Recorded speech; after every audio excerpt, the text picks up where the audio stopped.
iniciar com a oração inicial. Em nome do Pai, do Filho, do Espírito Santo. Amém. Pai nosso, que estais no céu, santificado seja o vosso nome. Venha a nós o vosso reino. Seja feita a vossa vontade, assim na terra como no céu. O pão nosso de cada dia nos dai hoje. Perdoai as nossas ofensas, assim como nós perdoamos a quem está ofendido.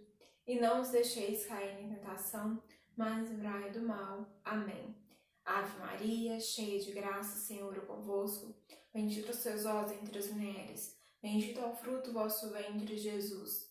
Santa Maria, Mãe de Deus, rogai por nós, pecadores, agora e na hora de nossa morte. Amém. Santo anjo do Senhor, meu zeloso e guardador, se a ti fico fior, a piedade divina sempre me rege, me guarde, me governa, me ilumina. Amém.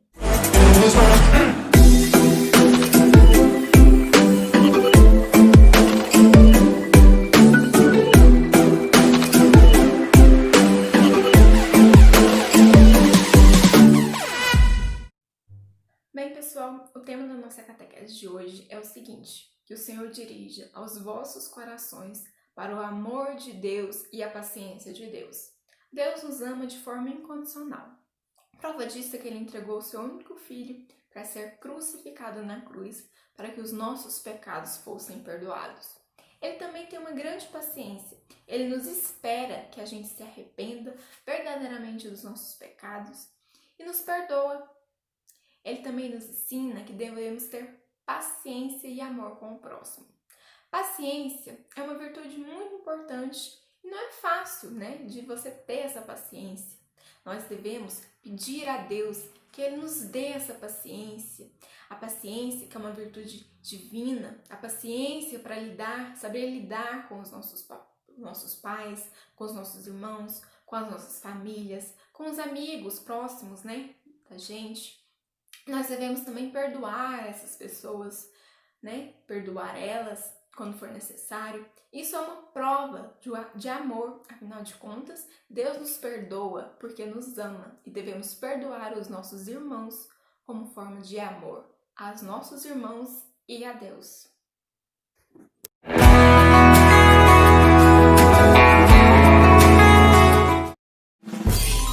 De criança para criança. Série Virtudes. Episódio Paciência. Se a gente colhe uma fruta da árvore antes da hora, ela não vai estar boa para comer, porque ainda não amadureceu. Paciência é assim, saber esperar o tempo que precisa, como respirar bem fundo e contar até 10. Calma, sem pressa. É bom aprender a ser paciente com você, com algo ou alguém que te incomoda. Cada coisa e cada pessoa tem um jeito, uma velocidade diferente. Se você tem paciência, fica mais tranquilo e colhe o melhor. Tudo tem a hora certa de acontecer. E nem sempre é a gente que escolhe. Fica melhor quando a gente aceita, certo? É preciso pensar um pouco nas pessoas que ainda vêm, nas crianças. A gente tem que arrumar um jeito de deixar para eles um lugar melhor, para os nossos filhos e para os filhos dos nossos filhos. Pense bem.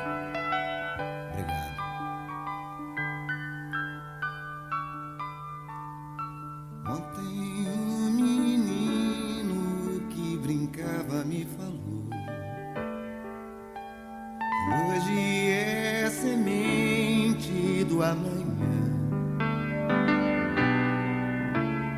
Para não ter medo que esse tempo vai passar,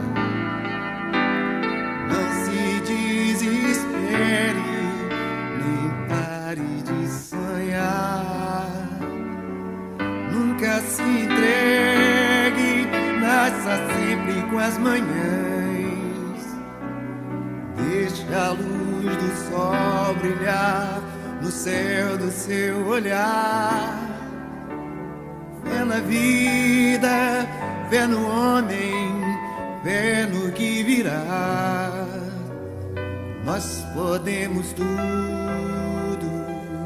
nós podemos mais.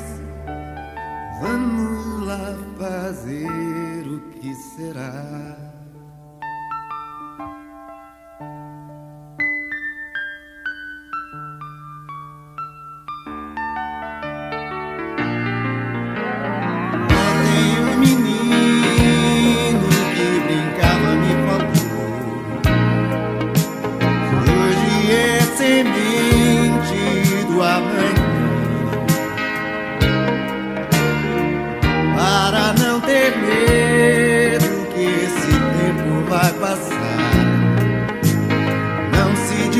desespere, nem pare de sonhar.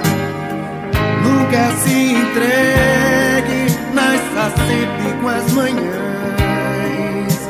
Deixe a luz do sol brilhar no céu do seu olhar.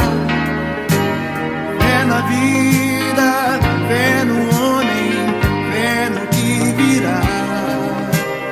Nós podemos tudo, nós podemos mais. Vamos lá fazer o que será.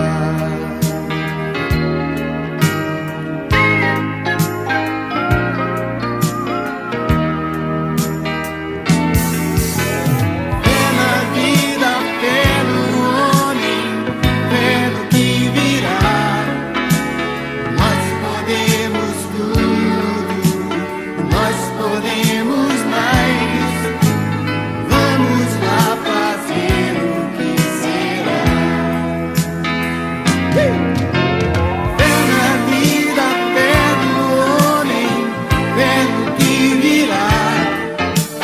Nós podemos tudo, nós podemos mais. Vamos lá fazer o que será. Fé na vida, fé no homem, fé no que virá. Nós podemos tudo, nós podemos mais.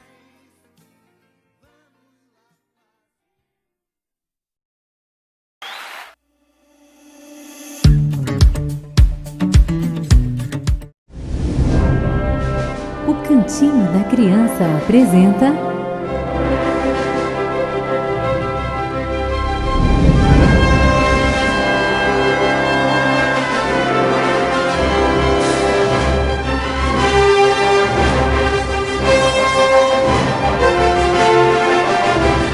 a Bíblia para Crianças.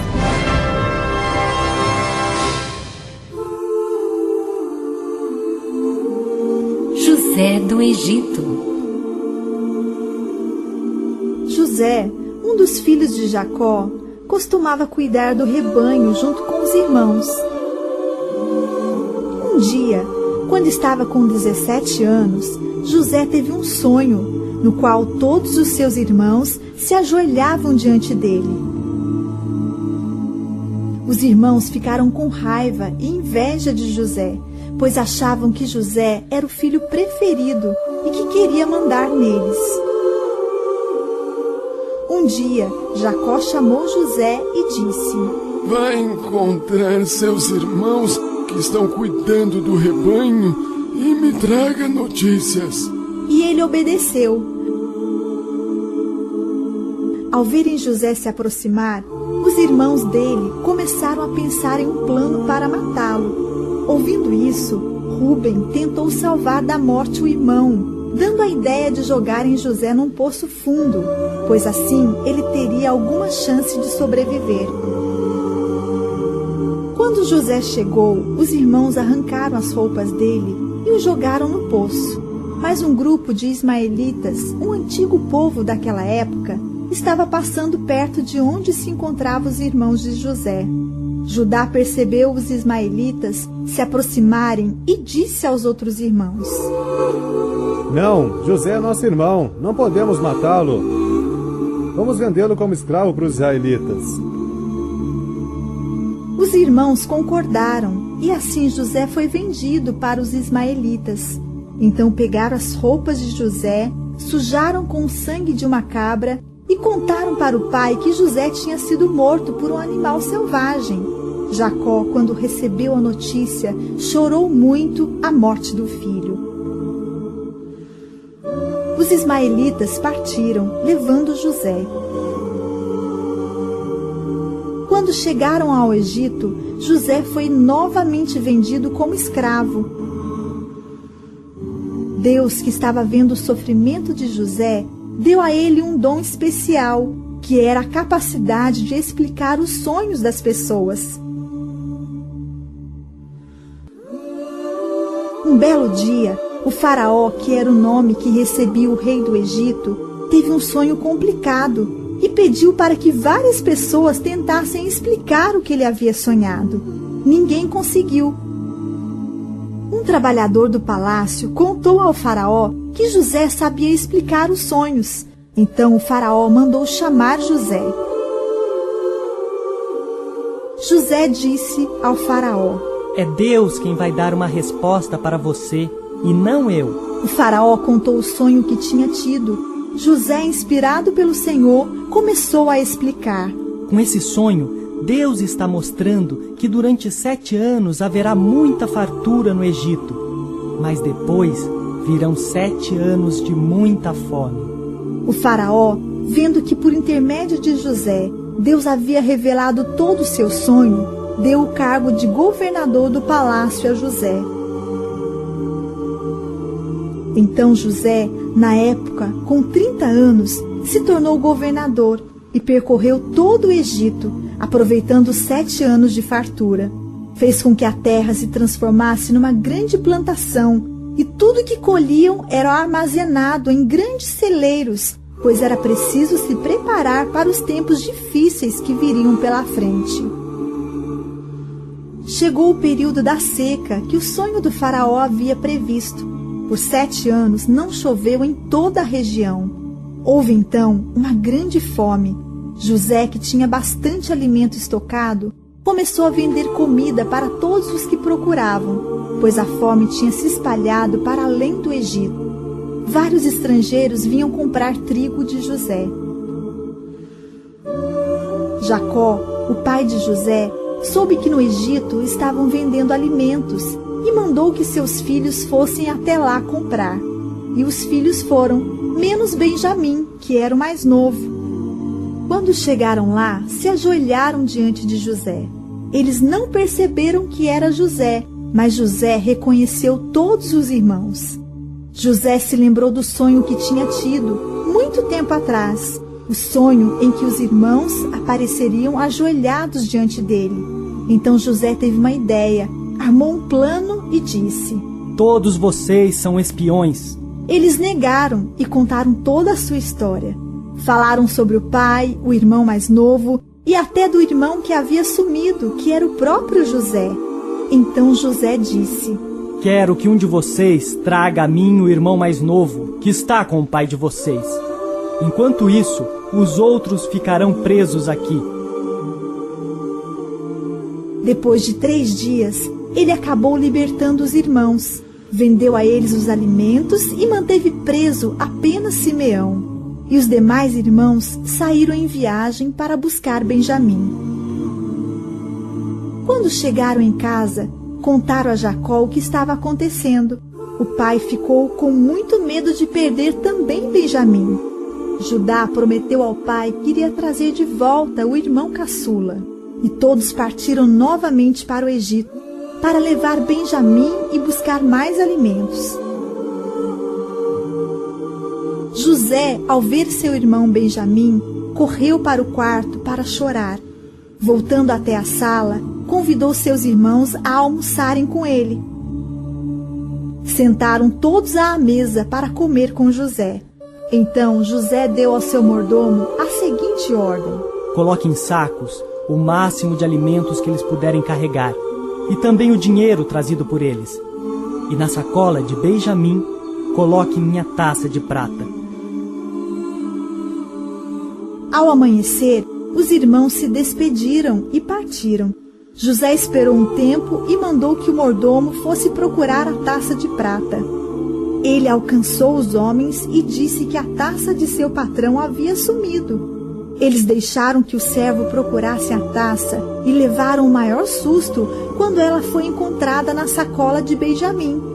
Foram todos levados de volta à presença de José, que ordenou que o dono da sacola em que havia sido encontrada a taça permanecesse como seu escravo. Então os irmãos, principalmente Judá, que tinha se responsabilizado pelo caçula, pediram que outro ficasse no lugar de Benjamim, pois Jacó, o pai, morreria de tristeza se eles deixassem Benjamim para trás. E foi aí que José não aguentou mais e se revelou: Sou eu, José, o irmão de vocês.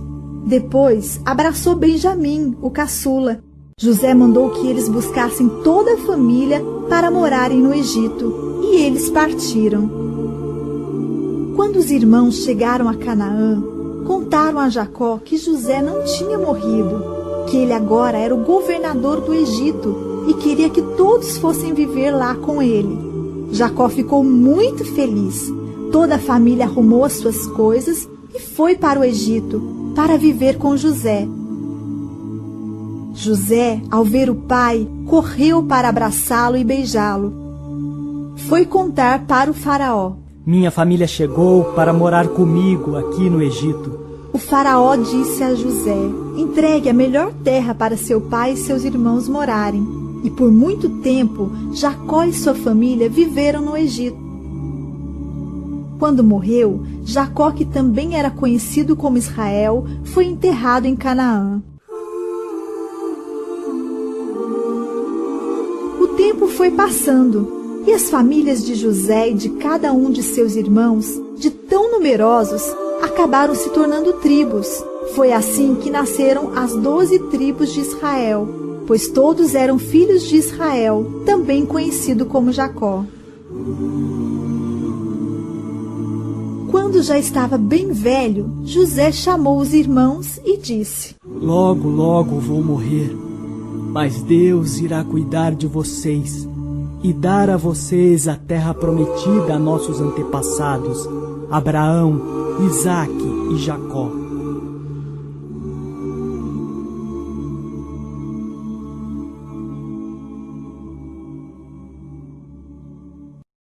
Dia 9 de agosto, dia de Santa Edith Stein, eminente filha de Israel e filha fiel da Igreja. João Paulo II, em Colônia, Alemanha, no dia 1º de maio de 1987, beatificou esta grande mulher judia, filósofa, monja carmelita descalça e mártir. E no domingo 11 de outubro de 1998, o mesmo sumo pontífice a proclamou santa, apresentando-a a todos como um modelo a ser seguido no cumprimento da vocação cristã e na busca das verdades eternas. Edith nasceu em Bratislava a 12 de outubro de 1891, de pais de nacionalidade alemã e de religião hebraica. Foi educada na fé dos pais, mas no decurso dos anos tornou-se totalmente descrente, conservando, contudo, elevados valores éticos e mantendo uma conduta moralmente irrepreensível. De maneira brilhante, obteve doutoramento em filosofia e tornou-se assistente universitária do seu mestre, Edmundo Husserl. Incansável e perspicaz investigadora da verdade, pesquisou a origem do cristianismo e, por fim, através da leitura da autobiografia de Santa Teresa de Ávila, encontrou Jesus Cristo, que resplandecia no mistério da cruz e, com jubilosa resolução, aderiu ao Evangelho. Em 1922, recebeu o batismo na Igreja Católica com o nome de Teresa. Sua vida mudou de modo radical. Os anos sucessivos foram transcorridos no aprofundamento da doutrina cristã, no ensinamento, no apostolado e na publicação de estudos científicos, com uma intensa vida interior, nutrida pela palavra de Deus e a oração. Em 1933, coroou o desejo de consagrar-se a Deus e entrou na congregação das Carmelitas Descalças, tomando o nome de Teresa Benedita da Cruz, exprimindo assim também com esse nome o ardente amor a Jesus crucificado e uma especial devoção a Santa Teresa de Ávila. Emitiu regularmente os votos de pobreza, obediência e castidade, para realizar sua consagração a Deus no caminho da santidade. Desde então, as palavras do apóstolo São Paulo: eu não me glorio a não ser na cruz de Jesus Cristo, Gálatas 6,14, caracterizaram sua existência. O amor de Cristo foi o fogo que ardeu na vida de Teresa Benedita da Cruz. Quando na Alemanha o nacional-socialismo exacerbou a louca perseguição contra os judeus, os superiores da Beata enviaram-na, por precaução, para o Carmelo de Este, na Holanda. Impelida pela compaixão para com os irmãos judeus, não hesitou em oferecer-se a Deus como vítima para suplicar a paz e a salvação em favor do seu povo, da Igreja e do mundo. A ocupação nazista da Holanda marcou o início do extermínio também dos judeus daquela nação. Os bispos holandeses protestaram energicamente com uma carta pastoral, mas as autoridades hitlerianas, por vingança, incluíram no programa também o extermínio dos judeus católicos. A 2 de agosto de 1942, Edith, aprisionada e internada no campo de concentração de Auschwitz, foi morta na câmara de gás aos 9 de agosto de 1942, juntamente com uma sua irmã, que, fascinada pela conversão de Edith, tinha ingressado na mesma vida religiosa. Assim morreu como filha do seu povo martirizado e como filha da Igreja Católica. Judia, filósofa, religiosa, mártir, como a chamou João Paulo II, a Santa Edith Stein representa a síntese dramática das feridas do nosso século e, ao mesmo tempo, proclama a esperança de que é a cruz de Jesus Salvador que ilumina a história. No dia 1º de outubro de 1999, o Papa João Paulo II surpreendeu a comunidade cristã europeia com a proclamação de 3 santas padroeiras principais da Europa: Santa Brígida da Suécia, Santa Catarina de Sena e Santa Teresa Benedita da Cruz. 3 grandes santas, 3 mulheres que, em épocas distintas, se destacaram com amor efetivo pela Igreja de Cristo e pelo testemunho prestado à sua cruz. Ao lado dos santos varões Bento, fundador do monaquismo ocidental, e dos irmãos Cirilo e Metódio, apóstolos dos povos eslavos, se fez justiça, elevando essas 3 santas copadroeiras da Europa cristã. Senhor Deus dos nossos pais, que conduzistes a Marte Teresa Benedita ao conhecimento do vosso Filho crucificado e à sua imitação até a morte, concedei pela sua intercessão todos os homens conheçam o Salvador, Jesus Cristo, e por ele chegue em perpétua visão do vosso rosto. Por nosso Senhor Jesus Cristo, vosso Filho, na unidade do Espírito Santo. Amém. Santa Edith Stein, rogai por nós.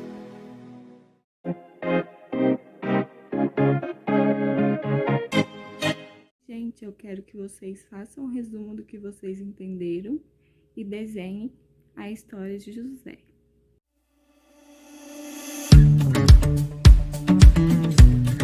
Em nome do Pai, do Filho, do Espírito Santo. Amém. Pai nosso, que estais no céu, santificado seja o vosso nome. Venha a nós o vosso reino. Seja feita a vossa vontade, assim na terra como no céu. O pão nosso de cada dia nos dai hoje. Perdoai-nos as nossas ofensas, assim como nós perdoamos a quem nos tem ofendido. E não nos deixeis cair em tentação, mas livrai-nos do mal. Amém. Ave Maria, cheia de graça, o Senhor é convosco. Bendita sois vós entre as mulheres, e bendito é o fruto do vosso ventre, Jesus. Santa Maria, Mãe de Deus, rogai por nós, pecadores, agora e na hora de nossa morte. Amém. Santo anjo do Senhor, meu zeloso guardador, se a ti me confiou a piedade divina, sempre me rege, me guarde, me governe, me ilumina. Amém. Glória ao Pai, ao Filho e ao Espírito Santo, como era no princípio, agora e sempre. Amém. Desça sobre todos vós e permaneça para sempre a bênção do Deus Todo-Poderoso, Pai, Filho e Espírito Santo. Amém. Deus abençoe e até o próximo encontro.